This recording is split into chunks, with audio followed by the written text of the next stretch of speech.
Hey Kings World families, we were just talking about something really fun that we're having in the month of October at the chapel.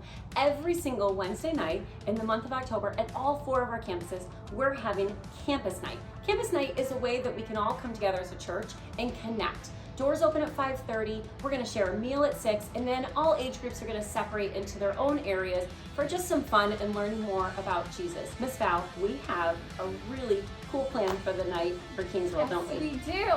So our Kings World students are going to be secret agents, and they're going to be on the case to discover what it means to have a relationship with Jesus.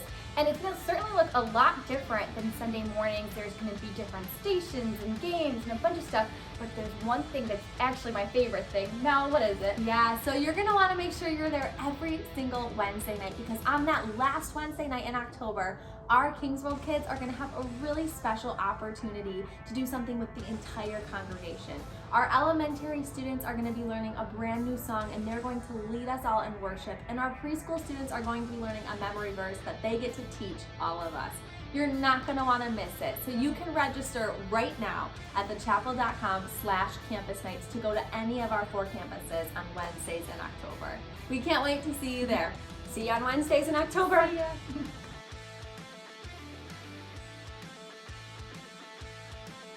Great. Good job, That was team. good. Done. Done. Done. We already did this. Done.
Welcome to Story Lab. This week we're talking about grit, while we take a look at the story of someone whose life went from bad to good, fast enough to make your head spin. Oh, and there's this. Here goes.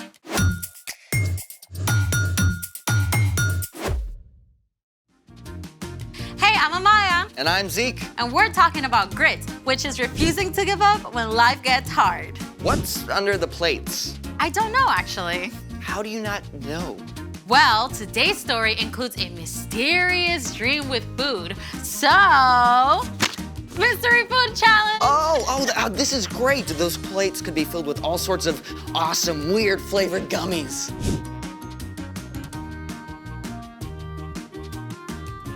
Well, I got my friend to set it up for us.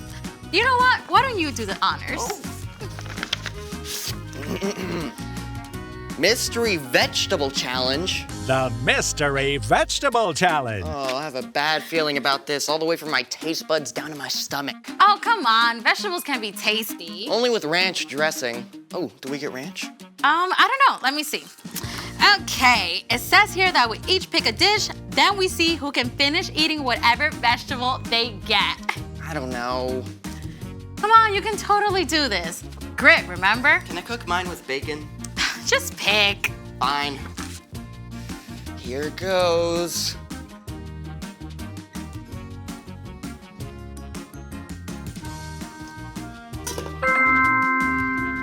Ooh, that's a lot of carrots. Yeah, I'm definitely gonna beat you. You don't even know what your veggie is yet. Yeah, but I like vegetables. They're good for you. Just pick. All right.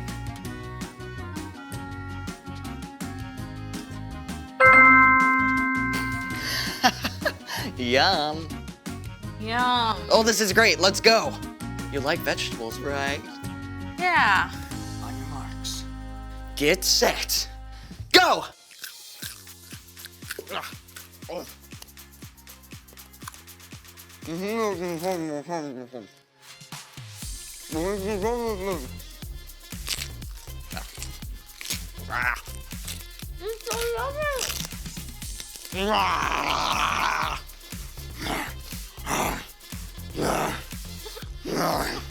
I'm gonna beat you. Oh, I won! I won! I'm the pet master. And I think it's time for... The story before the story.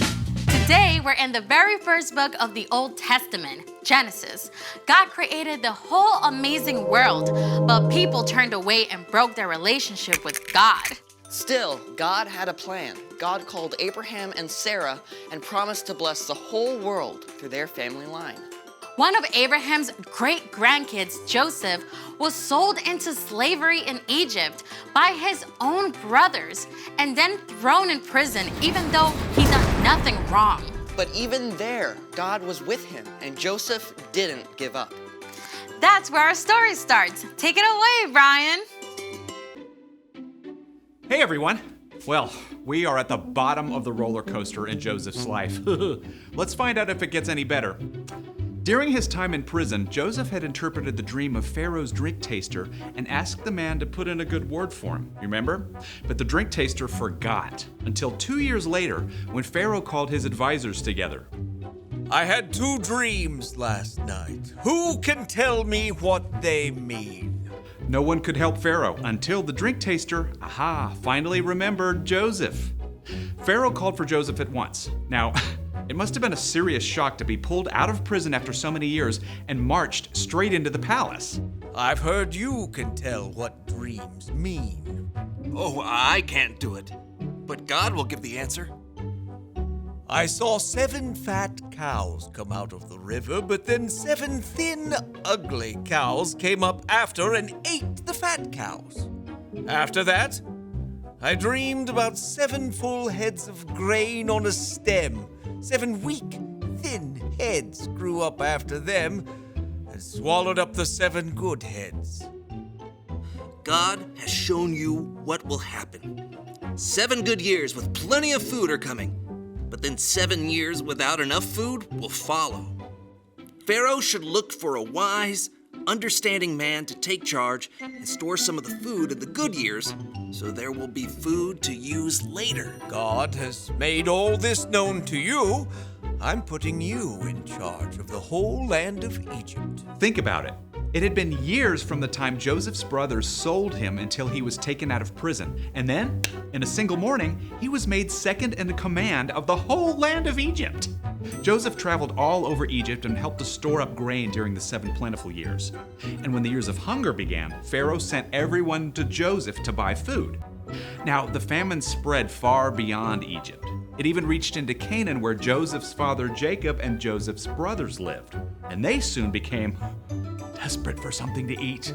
I've heard there's grain in Egypt. Go buy some for us so we won't die. Jacob would not let his youngest son, Benjamin, go. But the older 10 brothers made the long journey to Egypt and came before Joseph. Joseph's brothers bowed down to him, just as Joseph had dreamed about so long before. We've come to buy grain. We're hungry. Joseph recognized them, but they did not know who he was, so Joseph decided to test them. You're spies! No, we were 12 brothers, sons of one man in the land of Canaan. Our youngest brother is now with our father, and one brother is gone. Joseph continued to test his brothers. He ordered them to leave Simeon behind, return home, and come back with Benjamin as proof of their innocence. Joseph had their sacks filled with grain and sent them away. Along the way, the brothers discovered that their money had been returned. When they arrived home, they showed Jacob the grain and told him everything that had happened. We have to take Benjamin back with us. Joseph is gone. Simeon is gone. I won't let you take Benjamin. At first, Jacob refused to let Benjamin go, but soon, all the grain brought from Egypt was gone. Go back. Buy us a little more food. The man warned us we can't return without Benjamin. I promise to keep him safe. All right, but take gifts along. Take twice the money. May God cause this man to show you mercy. Once again, the brothers made the long trek to Egypt, this time with Benjamin. When they arrived, Joseph ordered that the brothers be taken to his own house, where a special meal was prepared. Is your father still living? He is alive and well. When Joseph heard that his father was still alive and saw his younger brother Benjamin, he was so moved, he left the room and wept. Then a short time later, at last, Joseph told his brothers who he was. I am your brother Joseph, the one you sold into Egypt. But don't be angry with yourselves. God sent me ahead of you to save many lives. Then Joseph hugged his brothers and wept. He forgave them. He told them to return to Canaan and bring Jacob and the rest of the families to live in Egypt, where they would have enough food, and that's exactly what happened. Joseph's entire family packed up and traveled to Egypt. Joseph finally saw his father Jacob again. The whole family settled in a place called Goshen and had enough to eat through the rest of the famine. The end. That is epic. I mean, Joseph's brothers did something terrible. Yeah, but God flipped it upside down. God made sure that Joseph was in the right place at the right time with the power to save his whole family. Yeah, that's right. Jacob's family actually became the Israelites. And remember, God promised to bless the whole world through them. In fact, hundreds of years later, Jesus was born into Jacob's family line. Through the life and death and resurrection of Jesus, every single one of us can be forgiven. Phew. So, what's our part in the story? Well, Joseph held on through some difficult times, right? But all those hard pieces ended up leading to something amazing. So, we can look at how God worked in Joseph's story and trust that God is at work in our lives too. Oh yeah, absolutely. God is big enough and amazing enough to take something that seems awful and still work out a good ending. Like if you have to move away from your friends. Or maybe you get sick right before a big trip you've been super excited about. God can see the bigger story, even if we can't. God knows how things will be made right in the end. Yeah, we might just have to wait a little longer than we like. You know what? I think you two got it. See you next time. So here's the thing. Hold on, because there's a bigger story, and that can give you grit.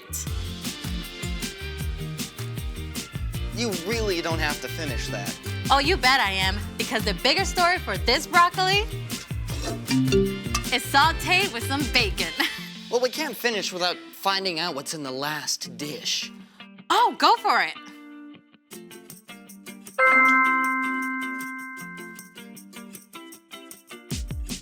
Seriously? Don't worry. I got this. Watch this. Impressive. Thanks for joining us in the Story Lab. See you next time. All right, let's go find some bacon. This is an incredible song because it goes through the whole story of the Bible.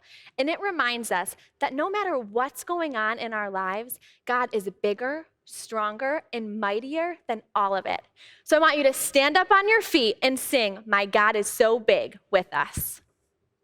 My God is so big and so strong and so mighty, there's nothing my God cannot do. My God is so big and so strong and so mighty, there's nothing my God cannot do.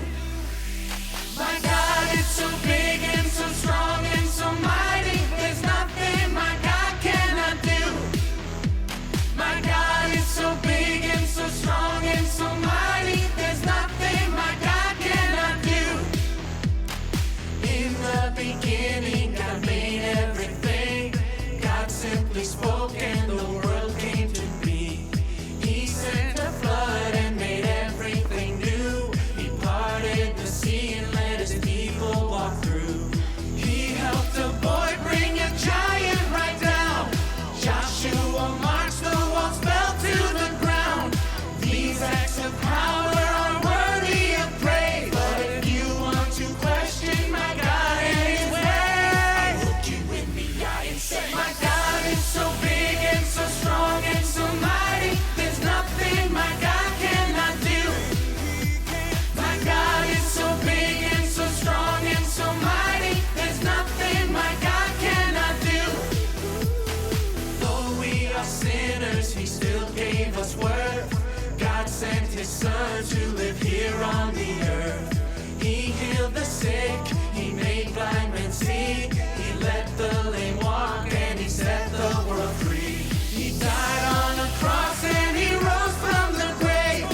He conquered sin, he is mighty to save. He went to heaven and he's coming back. God's word is true, but if it's attacked, I'll look you in